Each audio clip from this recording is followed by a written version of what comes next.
pay transparency is something that the Equal Pay Coalition has been advocating for several decades. And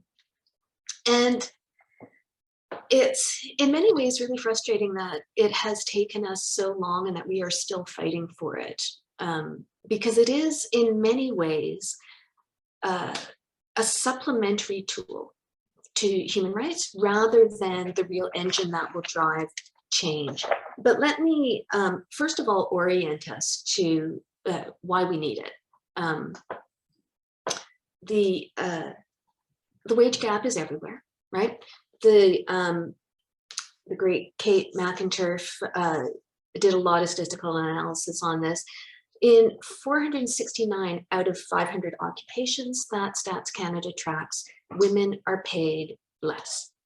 And women are paid less at every level of education, every age group, every industry, you name it. And Canada is has the 8th largest gender pay gap in the OECD, so among developed economies. We know that the gender pay gap affects women differently. Women with disabilities bear the greatest burden of it, with a 56% pay gap, so 44 cents on the dollar. Immigrant women next, with 55% pay gap. Indigenous women at 45%, racialized women at 40%, and the overall average is 32% gap. So that is the equivalent of 13 years of unpaid labor during a 45-year working career. The gender pay gap also harms trans and non-binary people, and in particular, while the research on this is still developing, it's very clear that trans women experience a drop in wages in particular. But we're in a moment where I think that there's an opportunity for real change. Senator Donna Dasko commissioned a poll that was released in January that showed that 89% of Canadians believe that more needs to be done to promote the equality of women. And this spring, the Equal Pay Coalition did our own poll with Environics, and we confirmed those results, that we found that in Ontario, 85% believe that the government needs to do more to promote women's economic equality. So there's a recognition that these issues are systemic, and the only way to address them is systemically. The poll also showed that 81% are in favor of implementing the Pay Transparency Act. And in case people didn't know what the Pay Transparency Act was, we broke that down. And so we have 84% saying that they agree that employers should disclose pay rates in job ads, and 71% agreed that requiring employers to make that they agree that employers should make pay differences public based on gender and on race. So let me take you through Ontario's history with pay transparency. As I said, the Equal Pay Coalition has been advocating for pay transparency for many years.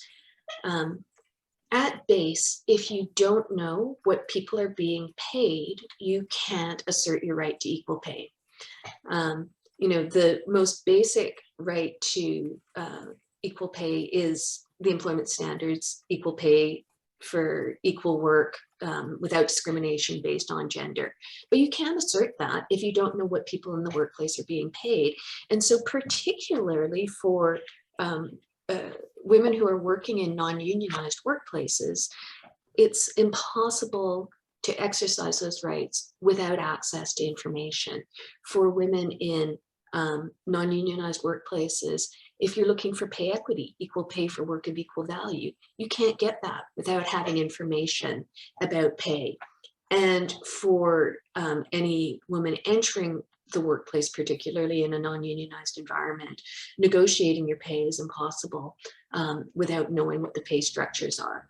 And so the goal of pay transparency legislation is to provide access to information to level the playing field. It shows where men and women are paid differently for the same work.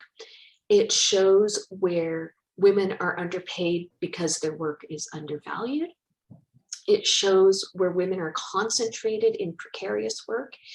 And it shows where women are denied opportunities for training and advancement. So by revealing not just the pay gap based on sex or on race, and we've been advocating it for pay transparency to be disclosed on a multiplicity of intersecting dynamics. It shows where in the workplace women are clustered. When the pay transparency legislation in the UK was introduced, we immediately jumped on and looked at their data to see what Canadian employers overseas were doing. We saw that with RBC, women's hourly rate was 51% lower than men's, the median 57%, but the bigger gaps were around bonus pay. So the higher in the structure that women went, the greater the pay gap was, because the pay is more dependent on bonus. And so what you get is you see that women are clustered in the lowest quartile. And as you go up the hierarchy within the workplace, there are fewer and fewer women. We did this looking at a number of different Canadian employers, and the same pattern was revealed. A massive gap on hourly wages, but an even bigger gap on bonus. And again, that reflects the fact that women are clustered in the lowest paid jobs, that their forms of work are more precarious, more part-time, not enough hours, but also this lack of access to promotion and career progress. So we had been lobbying for this for a long time, and in the end we got fed up waiting for the government in Ontario to do something. So on Equal Pay Day in 2017, for our Equal Pay Day event that year, we actually drafted pay transparency legislation and then held a press conference at the legislature and introduced our pay transparency legislation. We said, you know, we've been asking for this for a long time. Obviously you're busy, so we drafted it for you. And all you need to do now is introduce it. And that actually became the impetus for introducing the Pay Transparency Act in Ontario. Many of the things that we wanted are in that legislation, although it was weaker than we wanted. But it was introduced in April of 2018 and was supposed to be effective as of January 1st. It was the first pay transparency legislation in Canada, although the federal government followed the next year. It applies to public and private sector employers with more than 100 employees, and there are no exemptions.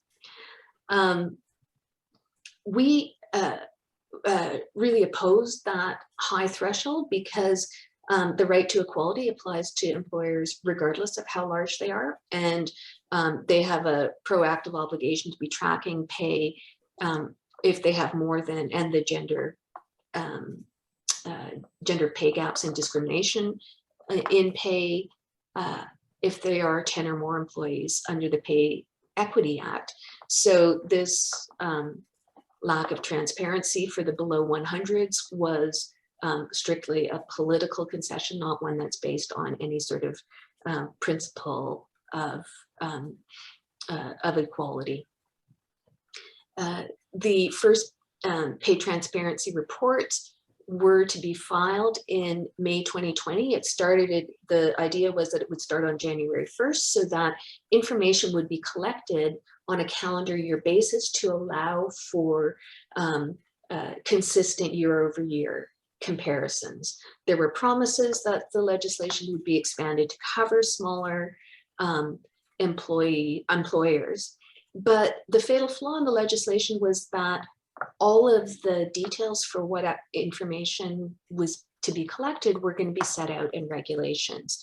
And in the intervening period between the passage of the Act and the introduction of regulations, there was a change in government. And the conservative government of Doug Ford that was elected very quickly moved to put the legislation on hold, saying that it will be delayed, the coming into force date will be delayed until a date to be named, and they are never going to name that date. So this was an effective way for them to effectively repeal the legislation without having to face the political consequences of actually repealing it.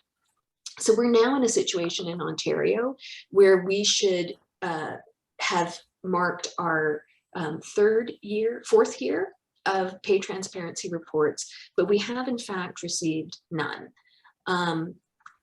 And there's endless amounts of evidence about how the pay gap does actually shrink when you reveal the disclosures, when those gaps are made visible.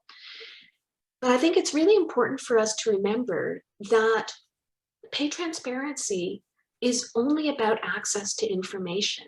With that information, the gap isn't going to close by itself. We still need to take serious collective action to close that gap.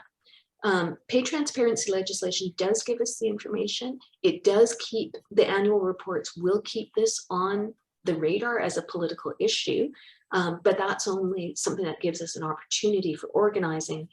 And to the extent that it requires legislation, or it requires job ads to have disclosure on wages, that is a good thing to the extent that it protects employees from reprisal and termination if they share their pay information. Those are good things. But this is legislation that closes a gap. It doesn't actually get us to the finish line. And so while we need to advocate for it, we still need to be focusing on the bigger picture.